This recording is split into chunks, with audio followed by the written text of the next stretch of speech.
श्रीमन नारायण चरणों शरणम प्रपद्ये श्रीमते नारायणाय नमः। सद्गुरु भगवान की जय।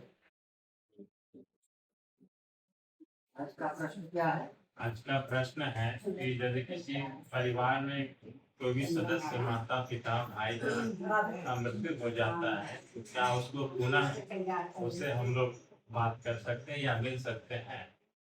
बहुत ही उत्तम प्रश्न किया गया है कि हमारे परिवार के सदस्य माता पिता भाई बहन छोटा बड़ा पुत्र संतान कोई अगर मृत्यु को प्राप्त करें तो क्या पुनः उनसे हमारी मुलाकात हो सकती है, जीते जी या मरने के बाद? दोनों बातें हैं। तो ये जीव जो है ना, प्राण वायु इसको कहा गया है, वायु हवा, और ये शरीर जो है खोल है। जो माता पिता भाई बंधु जो भी रिश्तेदारी चल रहा है और जो हम सोचते हैं समझते हैं करते हैं, तो इसके लिए भगवान ने हमें जन्म दे करके एक मस्तिष्क दिया है और इस मस्तिष्क से सारा संचालित होता है। जब ये शरीर ही समाप्त हो गया और जब मस्तिष्क समाप्त हो गया, भस्म हो गया, तो केवल प्राण वायु रहा। अब प्राण वायु जो है कर्म के अधीन जो है वह लोक को प्राप्त करता है, देवलोक, पितृलोक, मृत्युलोक। मृत्युलोक में भी पुनर्जन्म हो सकता है। तो इसलिए पुनः मिलना असंभव है, दुर्लभ है।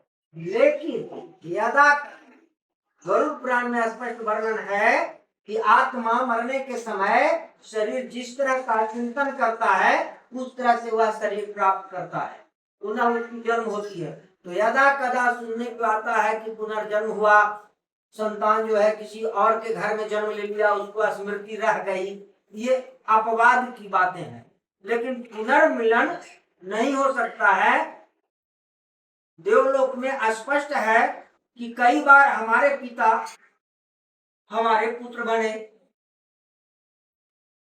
आयु जो है 100 साल मैक्सिमम, 120 साल, 25 साल, 30 साल, 150 साल, इसके बाद शरीर त्याग करते हैं, कपड़ा को छोड़ते हैं, दूसरा कपड़ा धारण करते हैं या फिर मोक्ष को प्राप्त करते हैं, प्रभु के पास जाते हैं। इसलिए मिलना जो है संभव नहीं है, और मिलते भी है तो स्मृति समाप्त हो जाती है, क्योंकि स्मृति जो है वह मस्तिष्क करती है। इसलिए मृत्यु के बाद शोक नहीं करना चाहिए। जिनका जो लेन देन है उसके लिए जन्म लेता है संसार में लोग एक दूसरे का, किसी का संतान के रूप में, किसी का पिता के रूप में, किसी का माता के रूप में, किसी का भाई बंधु दोस्त स्नेहित के रूप में।